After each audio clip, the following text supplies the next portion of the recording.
¿Quiénes integran el sistema de focalización de hogares? Entonces está conformado, ¿no? El SISFO por los siguientes integrantes.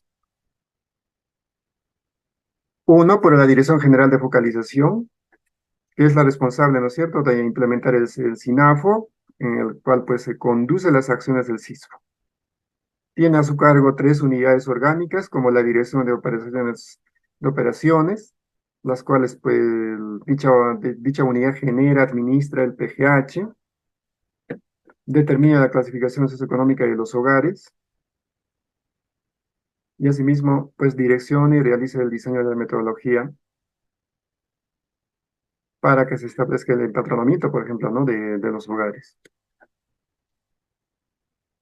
Asimismo, pues se verifica la calidad de la información que remiten a las URES. Entonces, esa es la función principal de la Dirección General de Focalización e Información Social. Otra de los integrantes del SISBO es o son los gobiernos locales. Ellos gestionan y garantizan el funcionamiento de las URES. Desarrollan acciones para actualizar o cerrar la brecha de clasificación socioeconómica. Fomentan la participación del equipo de la BULE en capacitaciones de la Dirección de Operaciones de Focalización, ¿cierto?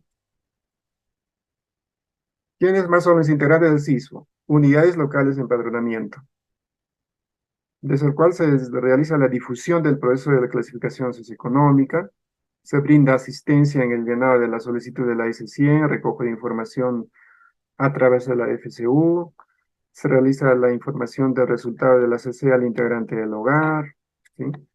Y finalmente, pues las IPF son también integrantes del SISFO, ¿no? Las intervenciones públicas focalizadas, quienes registran pues la afiliación y desafiliación de sus usuarios. Nos referimos a los programas sociales, ¿no? Proporciona la información de sus usuarios en el marco del mecanismo de intercambio de información, comunica, notifica a sus usuarios la fecha de vencimiento de su CC o de su clasificación socioeconómica de su hogar por lo menos un año antes de que pierda de vigencia. Mayormente los programas sociales comunican a sus usuarios que su clasificación socioeconómica se vence en un tiempo de 6 meses, ¿no? Cuando ya falta 6 meses para que el hogar o la clasificación del socioeconómica del hogar vence, el programa social les notifica de manera formal. Porque la consecuencia, si no lo actualiza el hogar, su clasificación socioeconómica, es que uno se queda sin clasificación socioeconómica. Porque sin clasificación socioeconómica no puede acceder a ningún programa social. O es que ya pues, ¿no? La ULE realiza sus propias acciones de intervención, de actualización de padrón, entonces puede resultar con una clasificación no pobre, ¿no? Entonces el hogar tiene que cumplir en los plazos también la actualización de su hogar.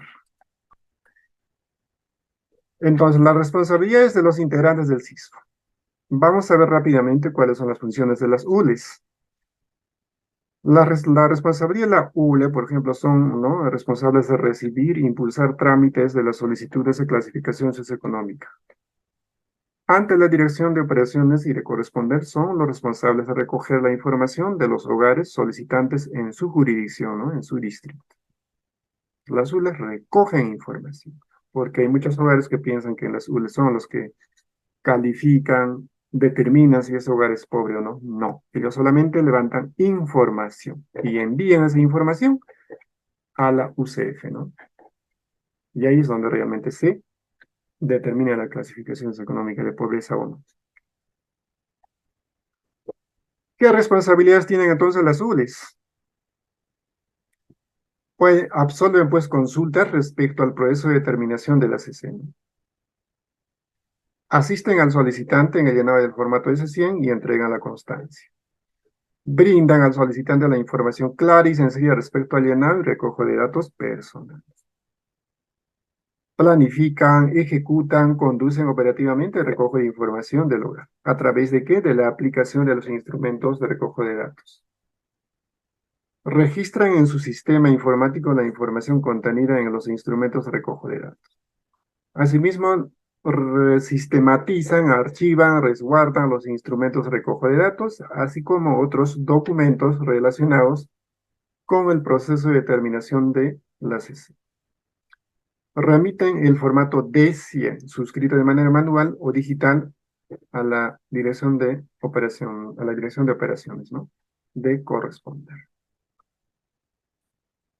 Brindan información clara y comprensible al integrante del hogar que solicite el resultado de su cese. Entonces esto se confunde a veces, ¿no?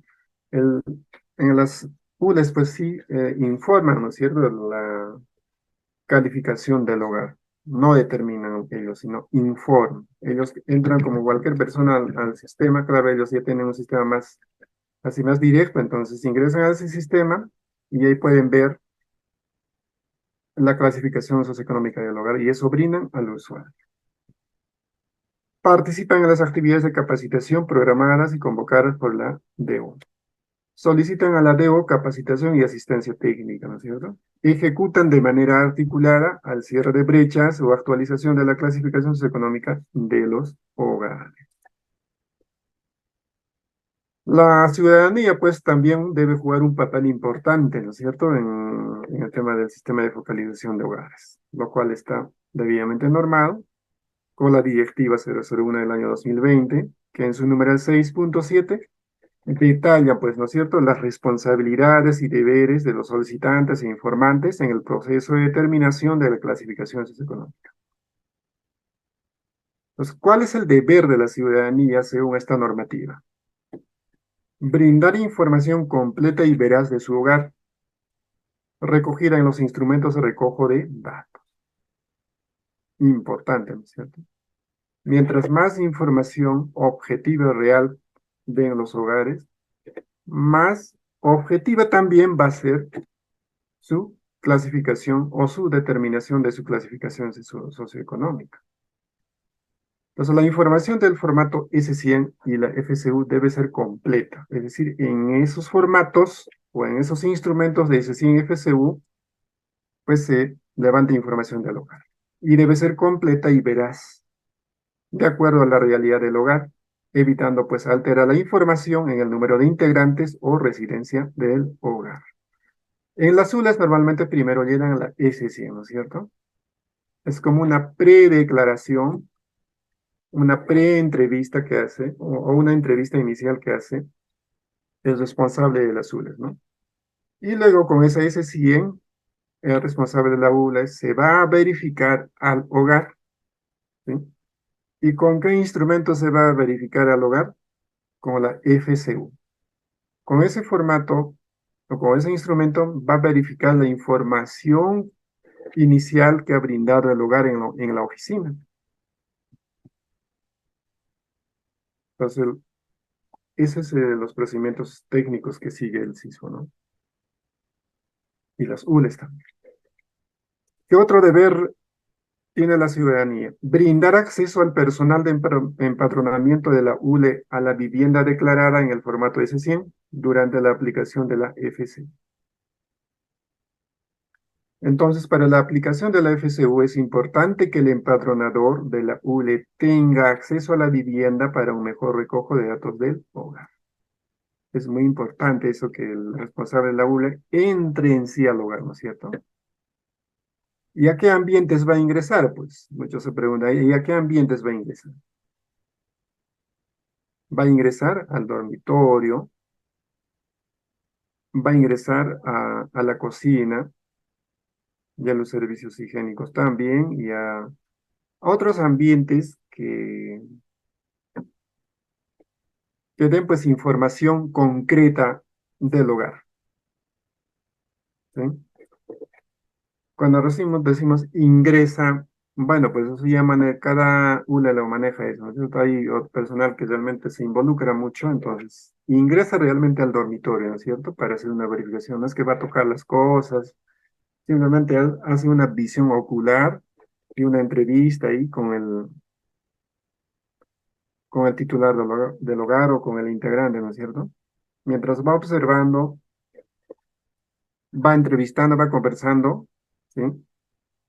Con el hogar y por ende va registrando la información en sus instrumentos, ¿no? Hay otros responsables también que solamente se paran en la puerta de la cocina o solamente en la puerta del dormitorio, entonces es suficiente para ellos, ¿no? Eso ya es ya criterio de cada ULE. Y otro deber tiene la ciudadanía también, ¿no? Tiene varias funciones, como decimos. Tomar conocimiento y suscribir los instrumentos de recojo de datos en señal de conformidad y conocimiento de sus efectos legales. Es decir, la persona que está siendo empadronada tiene que firmar justamente, pues, en señal de conformidad los instrumentos que se ha levantado de su hogar, la información que se ha levantado del hogar.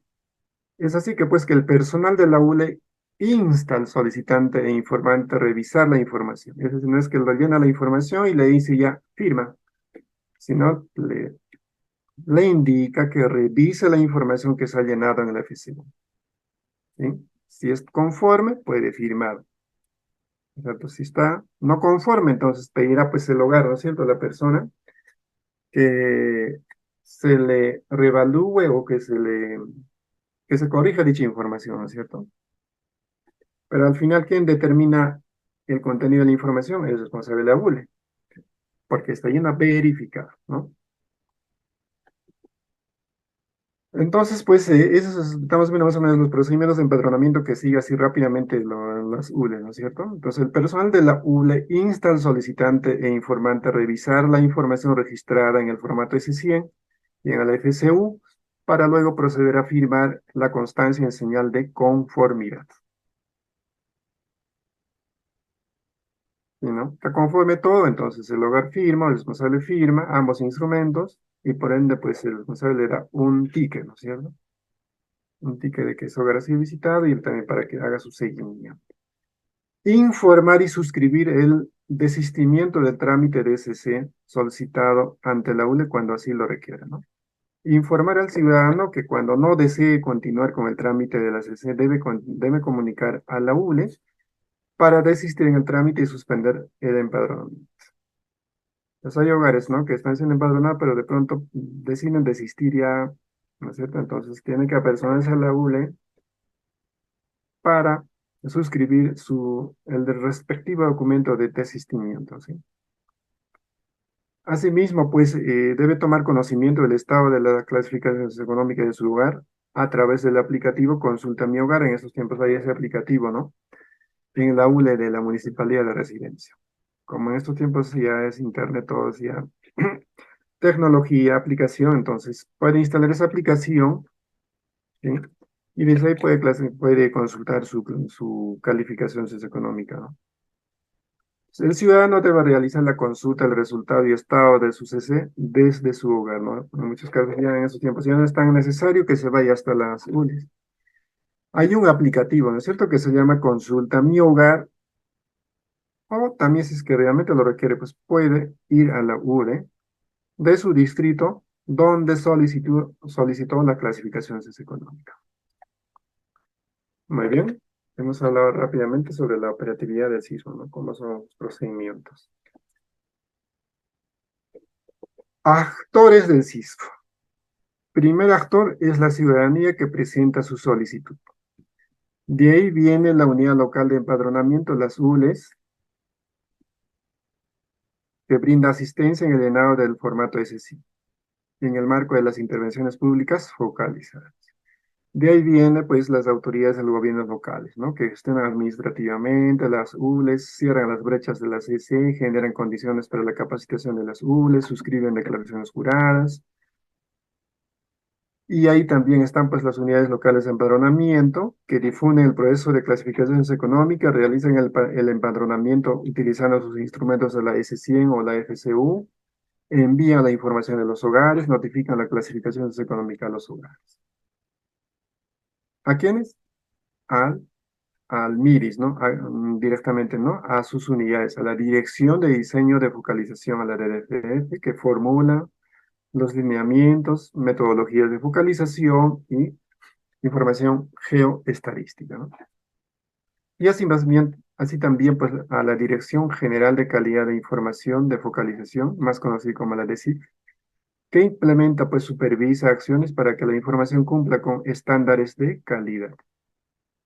Y la Dirección de Operaciones de Focalización, la DOF, que genera, administra, no sé, el Padrón General de Hogares, otros instrumentos, otras informaciones más.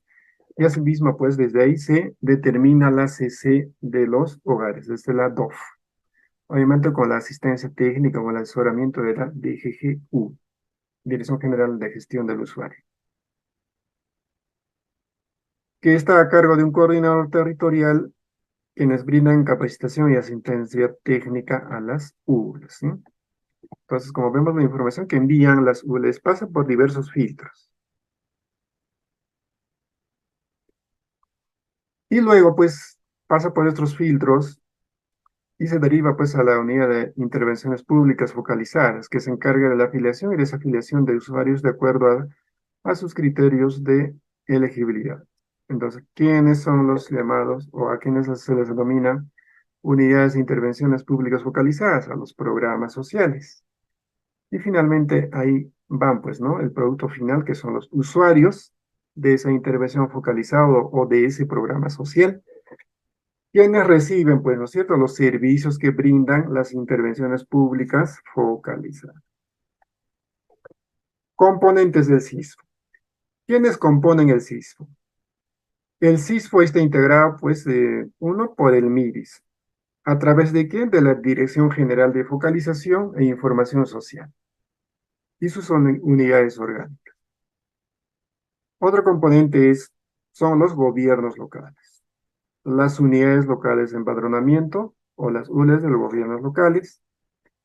Y otro componente del CISBO son las entidades a cargo de las intervenciones focalizadas o más conocidas como los programas sociales del Estado que hemos mencionado. Y ahí vemos el esquema, ¿no? Cómo es la funcionalidad, la operacionalización del CISBO. Todo empieza cuando ya se tiene un padrón general de hogares del CISBO, del cual pues también recurre a hacer un cruce de información con la RENIEC. Asimismo, también recurre al registro de beneficiarios que tiene cada entidad pública del Estado y proporciona información a los programas sociales. ¿A través de qué? A través de Padrón General de Hogares de Usuarios, ¿no es cierto? Porque en los programas sociales hay un padrón general exclusivamente de todos, solamente de los usuarios o de los beneficiarios. Y eso emite el CISBO. Y también pues articula con el Ministerio de Economía y Finanzas, con las unidades locales de empadronamiento, con las unidades locales de focalización de las municipalidades, nos referimos a las ULES, ¿no es cierto? Trabaja con ellos muy directamente. Y todos ellos construyen y actualizan el padrón general. Ahí falta mencionar muchas entidades con las que hace cruce, o con las que se hace cruce, ¿no es cierto? El PGH, para determinar el PGH. Como dijimos, la SUNAR, para ver si tiene un vehículo y todo ello, ¿no? Para obtener acceso a nuestro curso completo, más material, visita nuestra página web www.encap.edu.p.